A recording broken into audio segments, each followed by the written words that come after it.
Hello, my most amazing artists. Today I'm going to show you how to make a few different things using Crayola Model Magic. This is an air dry clay and it comes in these packets, or you can get it in a big container.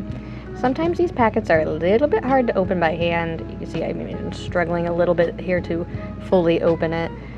And if that's the case, I just use some scissors. They work really well. You can just snip the top open, and you can also snip the side if you can't get it to open up.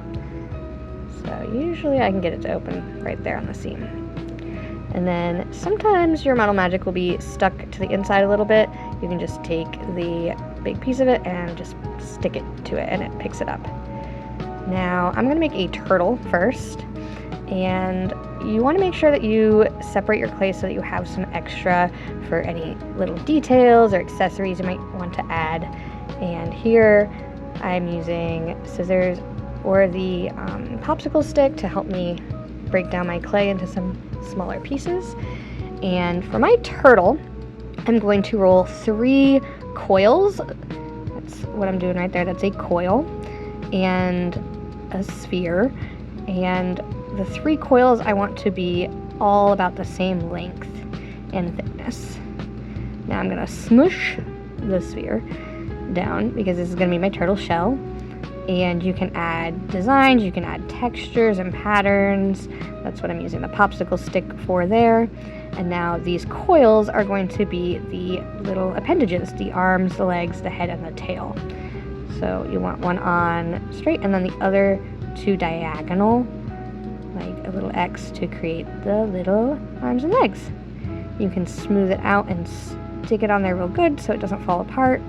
And then I noticed here that the head was just a little bit small, so good thing I saved some extra clay, and I'm just smushing it up to add on to the head to make it a little bit bigger so I can give him a little face. Just like that. Boop, boop, boop. And this Model Magic is really forgiving, so if you mess up, it's really easy to fix and adjust it.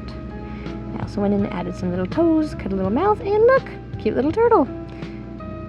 And then I decided to make him a hat. Boop.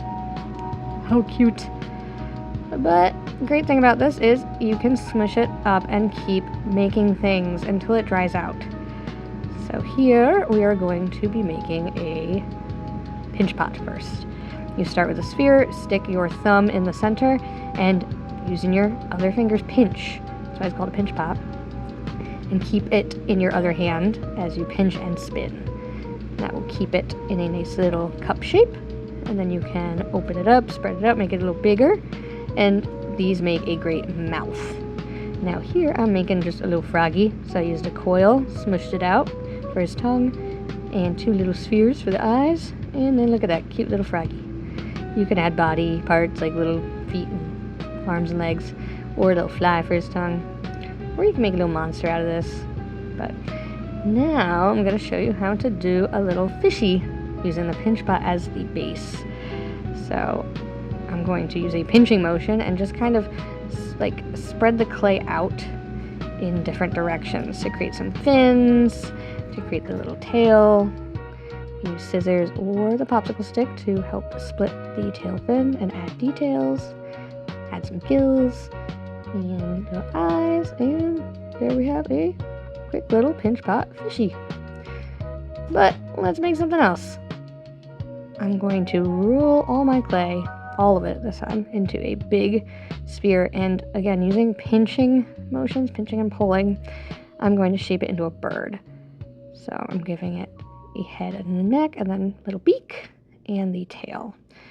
And then using that popsicle stick, I can go in and add the wings, add some feathery details, and I have a nice simple little bird. Alright, I hope you guys make something cool. Remember, have fun.